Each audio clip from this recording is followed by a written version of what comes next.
اللہ اللہ اللہ اللہ نحمده ونصلی علی رسوله الکریم بسم اللہ الرحمن الرحیم السلام علیکم ورحمۃ اللہ وبرکاتہ۔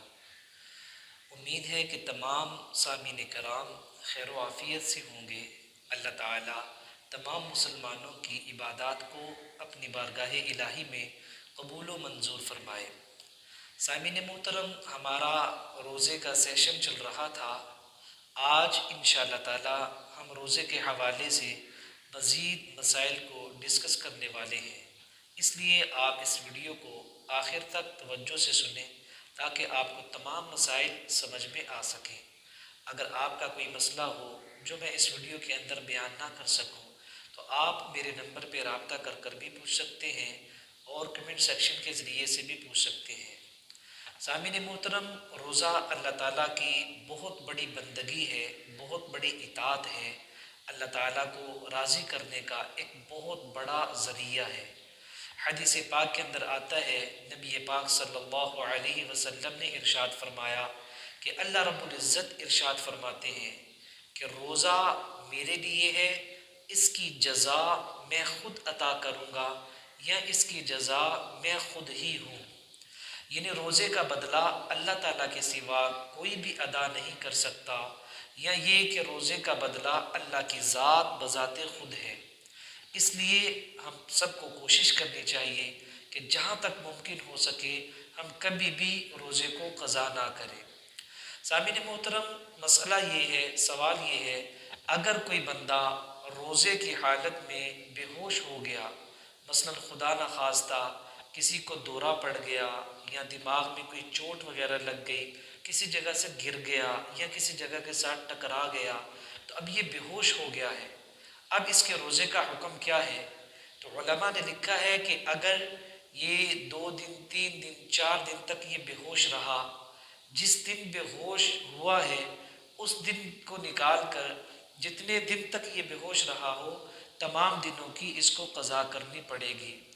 مثال کے طور پہ دماغ میں چوٹ لگی، اب اس کو ہوش آیا 3 دن کے بعد، اب جس دن چوٹ لگی ہے اگر اس دن یہ روزے کی حالت میں تھا تو 3 دن کے روزے کی قضا کرنی پڑے گی، اور اگر جس دن چوٹ لگی ہے اس دن بھی یہ بے روزگار تھا تو اس دن کی قضا بھی اس کے ذمہ لازم ہے، اور آئندہ جتنے دن تک یہ بے ہوش رہا ہو اس کے ذمہ قضا ضروری ہے۔ سوال یہ ہے کہ کوئی ماں یا کوئی عورت کیا اپنے بچے کو منہ میں چبا کر روٹی وغیرہ نوالے کو نرم کر کے وہ کھلا سکتی ہے یا نہیں کھلا سکتی؟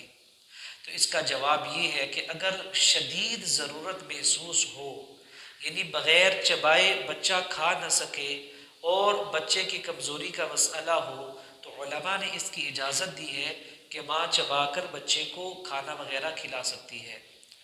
سوال یہ ہے کہ کیا کوئی عورت ہنڈی وغیرہ پکاتے وقت، سالن وغیرہ بناتے وقت اس کا ٹیسٹ، اس کا نمک مرچ وغیرہ کیا وہ چیک کر سکتی ہے؟ تو علماء نے لکھا ہے کہ ایسی عورت کہ جس کا شوہر شدید سخت ہو اور مزاج کے اعتبار سے کرخت ہو، نمک مرچ کے اعتبار سے اس کی لڑائی کا اندیشہ ہو، تو ایسی عورت کو گنجائش ہے، اجازت ہے کہ وہ تھوڑا سا سالن لے اور اپنی زبان پہ لگا کے فقط اس کا ذائقہ وغیرہ محسوس کر لے اور دوبارہ سے اس کو باہر تھوک دے اور اپنے منہ میں کلی کر لے۔ اللہ تعالیٰ نے اس کی اجازت دی ہے، شریعت نے اس کی اجازت دی ہے۔ سوال یہ ہے کہ جو شوگر کے مریض ہوں کیا وہ روزے کی حالت میں انسولین وغیرہ لے سکتے ہیں؟ تو اس کا جواب یہ ہے کہ جی ہاں، شوگر والے مریض انسولین وغیرہ لے سکتے ہیں، اس سے روزے پر کوئی فرق وغیرہ نہیں آتا۔ کسی قسم کا کوئی بھی انجیکشن ہو، چاہے آپ کے گوشت کے اندر لگے یا وینز کے اندر لگے، اس سے روزے پر کوئی فرق نہیں پڑتا۔ کوئی طاقت کا انجیکشن ہے یا کوئی اینٹی بائیوٹک انجیکشن ہے، آپ نے اگر وہ لگوا لیا تو آپ کا روزہ باقی ہے، روزے میں کوئی فرق نہیں پڑتا۔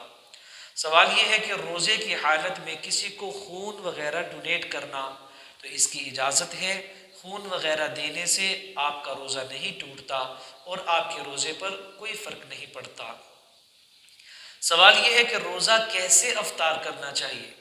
تو اس کا جواب یہ ہے، نبی پاک صلی اللہ علیہ وسلم کی سنت مبارکہ ہے، آپ تازہ کھجوروں کے ساتھ روزہ افطار کیا کرتے تھے، اور اگر تازہ کھجور میسر نہ ہو تو پھر جو مارکیٹ میں کھجوریں ملتی ہیں ان کھجوروں کے ساتھ آپ روزہ افطار کر لیں۔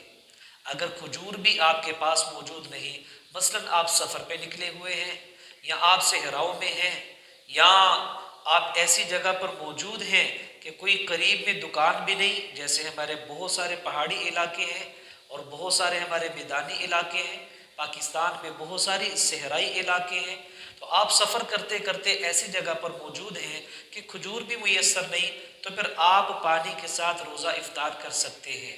یہ وہ ہیں کہ جو نبی پاک صلی اللہ علیہ وسلم کی عادت مبارکہ تھی، ورنہ آپ کھانے کے اعتبار سے کسی بھی چیز کو معدے تک پہنچائیں تو آپ کا روزہ افطار ہو جائے گا، آپ روزے کو کھولنے والے ہو جائیں گے۔ کھجور اور پانی کا ملنا یہ ضروری نہیں ہے۔ سوال یہ ہے کہ روزے کی حالت میں سر میں تیل لگانا یا جسم وغیرہ پر تیل کی مالش کرنا، کیا اس کی گنجائش ہے؟ تو اس کا جواب یہ ہے کہ سر میں تیل لگانے سے یا جسم کے کسی حصے میں تیل لگانے سے آپ کے روزے پر کوئی فرق نہیں پڑتا، آپ کا روزہ برقرار اور باقی ہے۔ سوال یہ ہے کہ روزے کی حالت میں پرفیوم وغیرہ، عطر وغیرہ لگا سکتے ہیں، یا اسی طرح گلاب کا پھول یا کوئی بھی موتیے کا پھول سونگھ سکتے ہیں؟ تو اس کا جواب یہ ہے کہ روزے کی حالت میں خوشبو لگانا یہ منع نہیں ہے، عطر لگانا، پرفیوم لگانا یہ منع نہیں ہے۔ اسی طریقے سے پھول وغیرہ کو سونگھنا، گلاب کا پھول ہو یا چمیلی کا پھول ہو، اس سے بھی آپ کا روزہ ٹوٹتا نہیں ہے بلکہ آپ کا روزہ باقی ہے۔ سوال یہ ہے کہ روزے کی حالت میں اگر پانی حلق تک پہنچ گیا یا حلق سے نیچے چلا گیا تو روزے کا کیا حکم ہے؟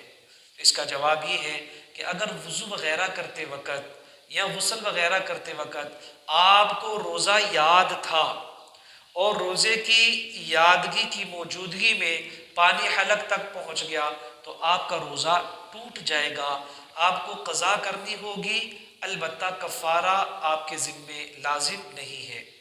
سوال یہ ہے کہ روزے کی حالت میں انسان سو گیا اور جب وہ بیدار ہوا تو اس کو غسل کی حاجت پیش آئی، تو کیا اس کا روزہ ٹوٹ گیا؟ جواب یہ ہے کہ اس کا روزہ بالکل نہیں ٹوٹا، اس کا روزہ برقرار ہے اور اس کو اپنا روزہ پورا کرنا چاہیے۔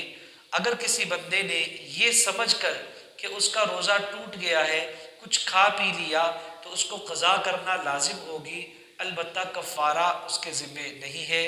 اللہ تعالیٰ سے دعا ہے اللہ تعالیٰ ہمارے روزوں کی حفاظت فرمائے، ہماری عبادات کی حفاظت فرمائے، مجھے اور آپ کو مرنے سے پہلے سجدوں کی لذت نصیب فرمائے، ذکر اللہ کی مٹھاس نصیب فرمائے۔ اپنا خیال رکھیں اور پوری امت مسلمہ کو اپنی دعاؤں میں یاد رکھیں۔ السلام علیکم ورحمۃ اللہ وبرکاتہ۔